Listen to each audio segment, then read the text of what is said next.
그리고 해가 산 뒤로 넘어갈 즈음 양측 병사 모두 사실상 체력이 바닥났어. 흙은 피와 진흙으로 반죽돼 미끄럽고 시체가 질서 없이 드러누워 있었어. 방패를 들 힘도 없는 병사들은 서로 눈만 노려보거나 칼을 움켜쥔 채 주저앉아 헉헉거렸어. 결국 어둠이 깔리자 양측 모두 이 이상 싸울 수 없음을 인정했어. 전투는 새벽부터 저녁까지 이어졌지만 결정적 승부 없이 끝나버렸지. 한니발은 언덕 가장자리에서 부상병 수습 중인 장교들을 지켜봤어. 코끼리 부대는 기대와 달리 심각한 손실을 보았고 몇 마리는 산비탈로 달아났어. 마르켈루스 측도 크나큰 희생을 치렀어. 아침에 말끔했던 로마 행렬은 형체를 알아보기 어려울 정도로 엉망이 됐고 해가 지자 더욱 혼란에 빠졌어. 더 싸울 의지도 힘도 남아있지 않았거든. 하지만 전쟁이 끝난 건 아니야. 살아남은 자들은 숨을 몰아쉬며 언젠가 다시 닥칠 결전을 예감했어. 산맥 사이를 파고드는 어둠 속에서 신음소리와 마지막 숨이 뒤섞였어. 한니발은 부하 장교들의 보고를 묵묵히 들었어. 결코 작은 손실이 아니었고 코끼리 부대가 제대로 위력을 펼치지 못했다는 격한 자책감이 그를 파고들었지. 그래도 아직 무너지긴 이르단 걸. 오랜 세월 전장에 있어온 그는 누구보다 잘 알았어. 일단 밤이 오기 전까지 부상자부터 거두자. 낮게 중얼거린 그 말에 장교들이 서둘러 움직였어. 한니발은 피로 뒤범벅된 전장을 바라보며 스스로도 목이 메인 듯 침묵했어. 코끼리 로마군 칼타고군의 시체가 뒤섞인 이 장면은 오늘의 무승부를 웅변하고 있었거든. 아, 이게 끝이 아니야. 언젠가 또 맞붙겠지. 한니발은 그렇게 굳게 입술을 깨물었어. 부하들이 그의 등을 지켜봤지만 고개를 돌리지 않았지. 지는 해의 빨간 빛은 잿빛으로 바뀌어가고 피 묻은 손이 떨렸으나 그것이 진정되려면 아직 더 시간과 불가피한 전투가 필요할 거야. 결국 아침부터 이어진 잔혹한 전투는 승자도 패자도 없이 종결되었어. 하지만 전쟁은 그렇듯 이 끔찍한 교착 상태가 곧 다음 서막이 될 뿐이라는 걸 모두가 이미 알고 있었지. 살아남은 자들은 다시 투구를 고쳐 쓰고 칼을 갈며 또 다른 날을 준비해야만 했어. 밤은 깊어지고 거친 삼리움 산속엔 피비린내 머금은 붉은 달이 길게 어둠의 그림자를 드리우고 있었어. 그날 밤은 달도 뜨지 않아 온통 검은 어둠이 세상을 삼키고 있었어. 산등성을 휘감은 바람이 마른 풀숲 사이를 떠돌며 불길한 속삭임을 전했지. 언덕 위에 자리 잡은 한니발 수경지는 칠흑 같은 그림자에 가려져 멀리서 보면 아무도 없는 듯 고요했어. 물론 그 평화는 곧 깨졌지만 말이야. 이미 한니발은 병사들에게 소리 죽여 움직여라는 엄명을 내린 상태였어. 기수와 보병들은 마립의 재갈을 물리고 가죽 갑옷을 꼭 동여맨 채 질서정연하게 사방으로 흩어졌어. 날선 긴장감이 맴도는 가운데 들리는 것이라곤 숨죽인 병사들의 가쁜 호흡 소리뿐이었어. 밤 공기 속에서 말콧김이 하얗게 피어오르고 마른 낙엽을 밟을 때마다 바스락거리는 소리가 아스라이 들렸어. 수경지를 벗어난 한니발 군대는 시커먼 어둠 속으로 스며들듯 행군을 계속했어. 달빛도 없는 칠흑 같은 밤이었는데 이상하게 그들의 발걸음 소리는 거의 들리지 않는 것 같았지. 오직 한니발의 손짓과 낮은 지시에 따라 마치 유령처럼 예음을 이용해 나아갔어. 말이 돌멩이를 차기라도 하면 누군가 재빨리 뭉개버려 소리가 나지 않도록 했어. 언덕 너머에 자리 잡은 로마군, 특히 마르켈루스를 피해 이렇게 밤을 틈타 조용히 이동하는 이유는 명확했어. 낮에는 로마군이 한시도 눈을 떼지 않지만 밤이면 잠시 숨통이 트이거든. 한니발은 장기전의 달인이었어. 로마군이 추격하기 까다로운 곳을 찾아다니면서도 결정적 기회엔 날카롭게 물어뜯으려 했어. 적막한 숲길을 지나 평야에 도달하자 한니발은 길게 한숨을 내쉬었어. 지긋지긋한 추격과 전술, 기습과 쫓김은 이미 익숙한 일상이었어. 얼마 전 베누시아 근처에서 벌어진 전투도 로마 쪽에 유리했지. 코끼리 돌파 작전은 제대로 힘을 쓰지 못했고 한니발은 정면 대치 끝에 수경지를 걷어치우고 달아나야 했어. 하지만 완전한 패배라고 보기엔 이르다고 스스로를 다잡았어. 로마군이 손쉽게 그의 목을 베지 못한 이상 싸움은 끝나지 않았으니까. 마르켈루스는 분명 또 뒤를 쫓겠군. 한니발은 그렇게 예감했어. 그리고 사실 예감은 틀리지 않았지. 베누시아 인근 아피아 가도가 지나는 로마 주요 식민지 부근에서 마르켈루스가 따라붙었어. 연일 추격전이 이어지며 병사들은 극도로 지쳤지만 마르켈루스는 한 번 놓친 한니발을 다시 놓치지 않으려 드세게 다가왔어. 그 뒤 벌어진 전투는 이전보다 짧고도 치열했어. 햇살이 완전히 뜨기 전 로마 기병대가 갑자기 칼 타고 보병 측면을 찌른 거야.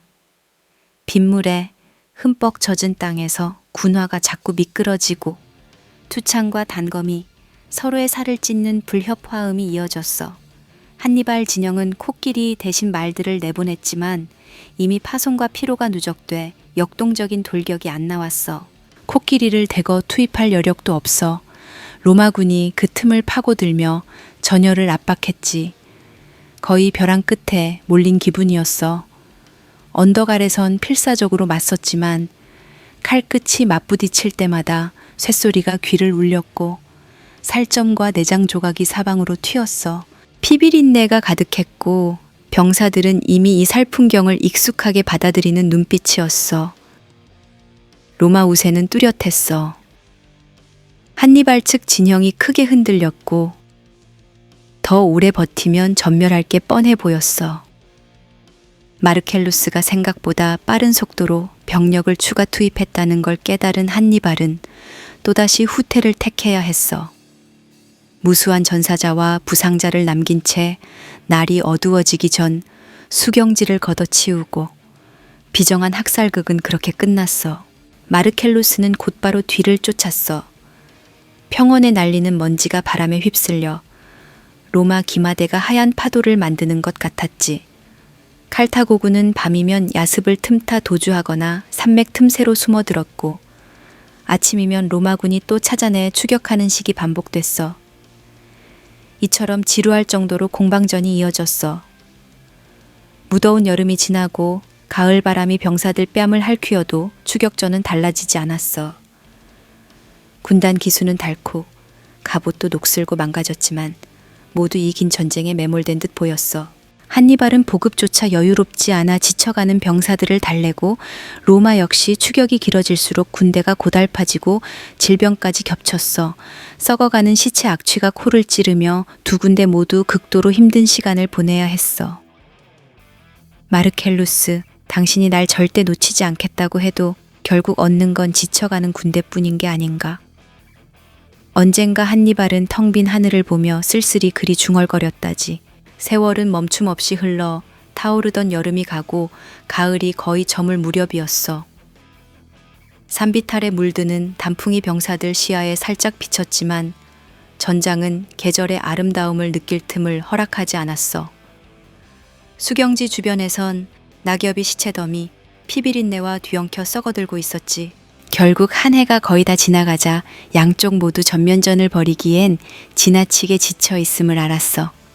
낮이면 어느 정도 거리 두고 신경전을 하고 밤엔 각자 보급을 챙기며 호흡을 고르는 식의 지루한 교착 상태가 이어졌어.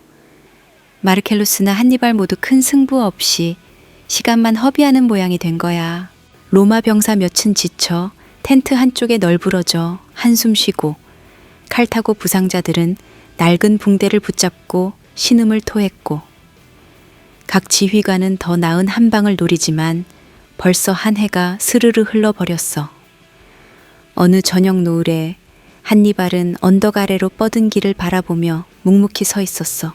마르켈루스가 쉽게 물러서진 않겠지만 이날치 교착전이 서로에게 얼마나 큰 상처를 남겼는지도 뻔히 보였지. 전쟁은 사람을 철저히 갉아먹는구나. 한니발은 혼잣말처럼 내뱉었어. 그 자신도 병사들도 과거와는 다른 메마른 눈빛이 되어버렸으니까. 짙은 바람이 슬쩍 스쳐 지나가며 낙엽이 떨어져 겨울 문턱임을 알렸어. 마르켈루스 역시 언덕 건너 어딘가에서 한니발을 주시하며 무리한 공세를 멈추고 있었지. 간간이 도시나 식민지 근방에서 소규모 충돌이 벌어졌지만 이전처럼 대규모로 치닫진 않았어. 그러면서 길고 고된 여름과 가을이 지났고 늦가을 공기는 무거운 짐승의 숨처럼 두 진영 사이에 깔렸어. 수많은 병사들의 목숨과 상처로 점철된 한 해가 저물어가고 있었지. 누구도 흡족하지 않은 결과였지만 둘 모두 남은 힘을 추슬 이유가 있었어. 한니발은 부하들의 천막을 돌며 부상자 치료를 확인했고 식량 사정도 살폈어.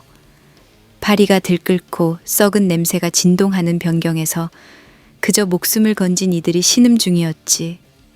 밖에선 병사들이 야생 짐승을 해체하면서 식량을 마련했고 사방이 피와 썩은 내로 가득했어.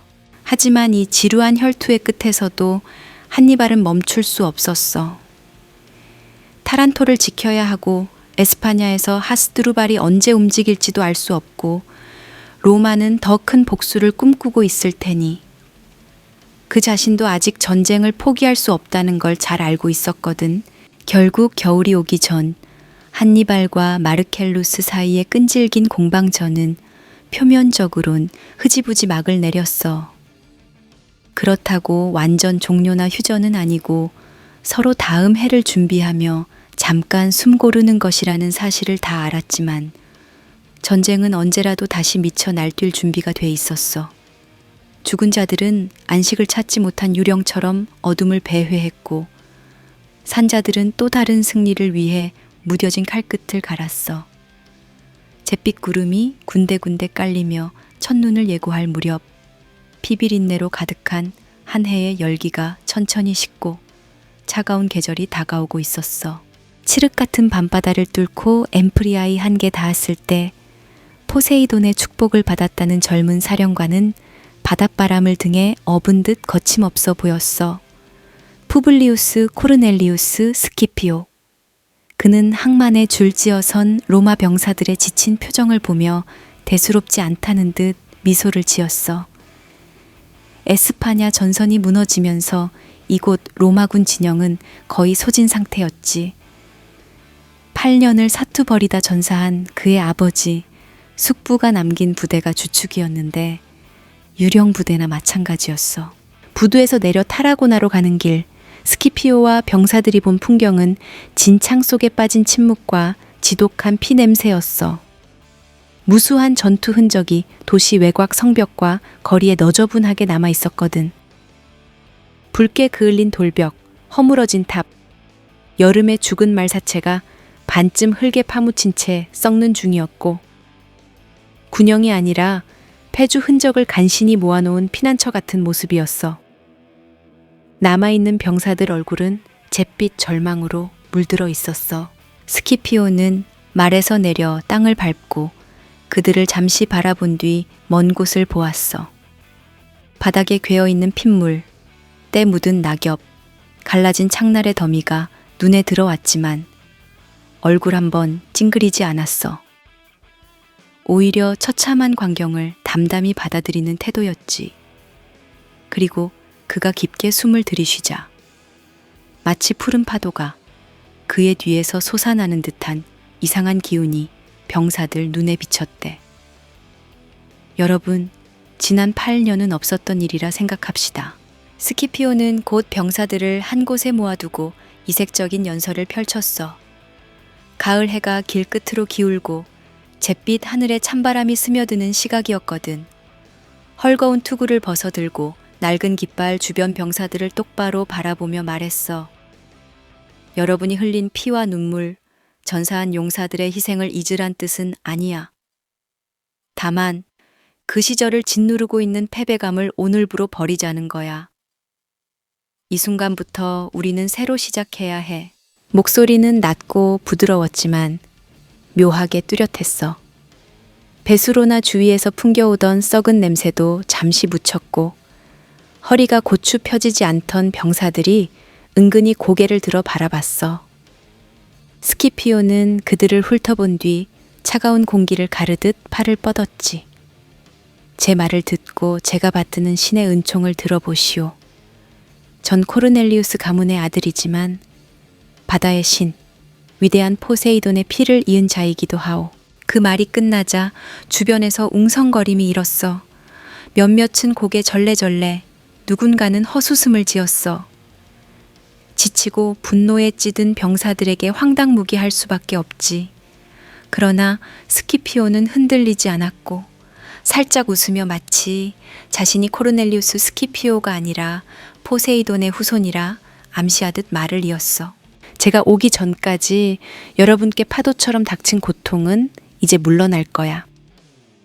로마는 아직 살아있고 에스파냐에서 다시 힘을 펼칠 거야. 오늘 이 자리에서 함께 새로운 역사를 쓰기로 합시다. 절망에 짓눌렸던 병사들, 눈에 서서히 불꽃이 살아나기 시작했어. 찢긴 갑옷과 부서진 투구가 싸늘한 노을에 비쳐 검붉게 빛났어.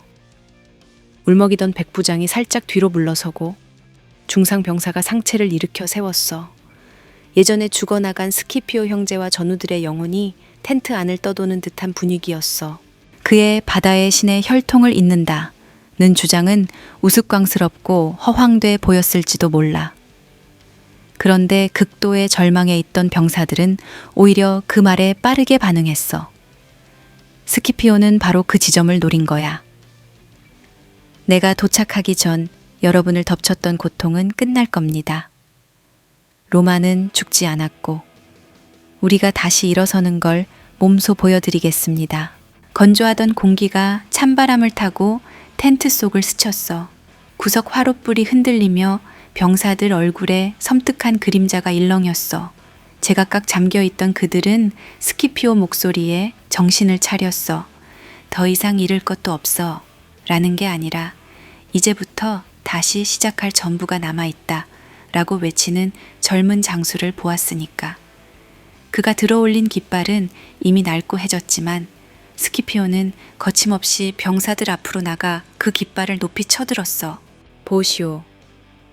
패배와 절망의 상징이던 이 깃발도 우리가 다시 일어서는 순간 새 함성을 받게 될 거야. 파도는 오르내리는 법이니 지금은 물이 빠진 시기였으나 곧 거대 물결이 다시 일어날 거야. 누군가 허튼 소리라 내뱉었지만 대다수는 숨죽인 채 고개를 끄덕였어. 허망함 속에서 마지막 희망을 발견했다랄까. 스키피오의 눈앞에 있는 병사들은 이미 한니발과 계속 싸우며 전우를 잃고 지도자인 코르넬리우스 형제마저 죽으며 큰 상처를 입은 사람들이었지. 정말 이들이 다시 칼을 들 수 있을까? 스키피오도 속으론 자신에게 물어봤어. 그래도 겉으론 내색하지 않았어. 어떻게든 이들의 마음을 다시 뛰게 해야 했고 에스파냐 전선이 무너진 지금이 바로 새 시작이 될 거라고 그는 굳게 믿었어.